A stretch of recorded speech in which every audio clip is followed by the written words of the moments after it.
السلام علیکم ورحمۃ اللہ۔ ہم آج کی اپنی کلاس کا آغاز کرتے ہیں، جس کے اندر ہم پچھلی ٹاپک میں ہم نے پڑھا تھا کہ the use of holy Quran in legal thinking. تو اسی ٹاپک کے آگے اس کا سب ٹاپک ہے significance of the holy Quran as the basis of all thoughts all thought and action in Islam۔ Significance importance کو بولتے ہیں، کسی بھی چیز کی امپورٹینس کو، importance of the holy Quran as a basis of all thought.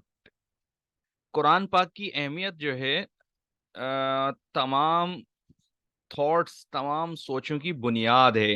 مطلب جو بھی دین کا مسئلہ ہمیں سمجھنا ہو، سیکھنا ہو، تو اس میں سب سے بنیادی چیز جو ہے، فرسٹ پرائمری سورس، وہ ہولی قرآن ہے۔ اینڈ ایکشن ان اسلام، اور اسلام میں جتنے بھی اعمال کرنے کے لیے سب سے بنیادی، سب سے اہم ترین جو سورس ہے، جہاں سے ہم سیکھتے ہیں، وہ ہولی قرآن ہے۔ تو پوائنٹس کی شکل میں چیزیں لکھی ہوئی ہیں، ہم پوائنٹس کی شکل میں پڑھتے ہیں، اس سے انشاءاللہ آپ کو سمجھنے میں آسانی ہوگی۔ آپ نے پیراگراف کی شکل میں لکھنا ہے، لیکن ہم صرف پوائنٹس ایسے پڑھیں گے جس سے آپ کو اندازہ ہو جائے گا کہ امپورٹینس آف ہولی قرآن یا significance of the holy Quran as the basis of all thoughts and action کو ہم کس طریقے سے ایکسپلین کریں گے، کیا لکھیں گے۔ دیکھیں تو ہولی قرآن ایڈریسز ہیومن ریلیشن کمپریہنسولی۔ سب سے اہم ترین بات، قرآن پاک کی سب سے امپورٹنٹ چیز یہ ہے کہ انسانی ریلیشن کو کمپریہنسولی بیان کرتا ہے۔ کمپریہنسولی مطلب جامع طور پر کہنے کی، جامع سے مراد ہوتا ہے ایسی چیز جو ہر ایسپیکٹ کو کور کر لے، ہر پہلو کو، ہر جگہ کو، ہر کونے کو کور کر لے، اس چیز کو بولتے ہیں کمپریہنسولی۔ تو مطلب ہیومن ریلیشن کو ہر طریقے سے کور کر کے اس پر خطاب کرتا ہے، اس پر بات کرتا ہے، ہیومن ریلیشن کو بیان کرتا ہے۔ ٹھیک ہے، پھر ہولی قرآن جو ہے تمام انفرادی لوگوں کے، انڈیویجولی تمام مسائل کا سولوشن بھی دیتا ہے۔ اسی طرح جماعت کی صورت میں لوگوں ہوں، پرسنل، ذاتی، مذہبی، روحانی، اخلاقی اور سماجی مسائل، سوشل پرابلمز کا سولوشن بھی قرآن پاک کے اندر موجود ہے۔ دوسری خاصیت آگی قرآن پاک کی۔ اب یہ تیسری خاصیت کیا ہے؟ قرآن پاک علم کا خزانہ ہے، اس سے زیادہ علم کسی کتاب میں نہیں۔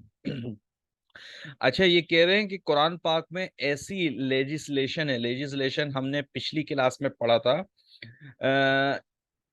قانون جسے ہم کہتے ہیں، وہ قانون یعنی کہ وہ مسائل جو کہ لوگوں کے ساتھ لین دین والے مسائل ہوتے ہیں، یعنی کہ جیسے کہ خرید و فروخت کے وقت کے مسائل، کسی نے کسی کا گھر قبضہ کر لیا، پیسے ادھار دیے، واپس نہیں دے رہا، تو یہ وہ مسائل ہیں جو ایک انسان کے دوسرے انسان سے متعلق ہے۔ تو اس معاملات میں قرآن پاک کی کیا تعلیمات ہیں؟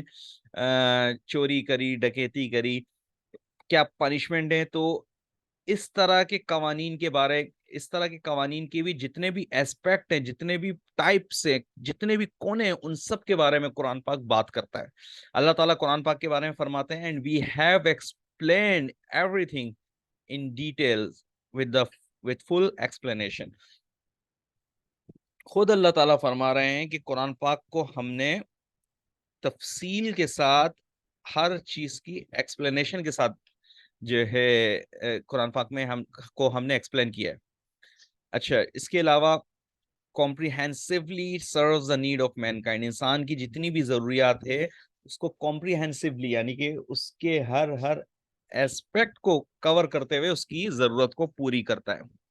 ٹھیک ہے، اچھا، قرآن نے جو قانون بنایا ہے اس کے اندر کوئی ویک پوائنٹ نہیں ہے، کوئی کمزوری نہیں پائی جائے گی، ان کا قرآن پاک کا کوئی اصول ہلکا نہیں ہوگا۔ ٹھیک ہے، اگلی بات یہ پیچھے دوبارہ گزر چکی، دوبارہ آئی ہے کہ قرآن پاک انسان کی زندگی کی جتنے بھی پہلو ہیں، جتنے بھی ایسپیکٹ، ان سب کو کور کرتا ہے، مطلب سب کے لیے رہنمائی موجود ہے قرآن پاک کے اندر۔ یہ سارے قرآن پاک کی کوالٹیز چل رہی ہیں۔ ٹھیک ہے، اب یہ کہہ رہے ہیں کہ قرآن پاک جو ہے نا، صرف ایک انسان کی دنیاوی ضروریات کے بارے میں بات نہیں کرتا کہ صرف ایک بندے کی ورلڈلی نیڈز کے بارے میں ایکسکلوزیولی الگ سے بات کریں،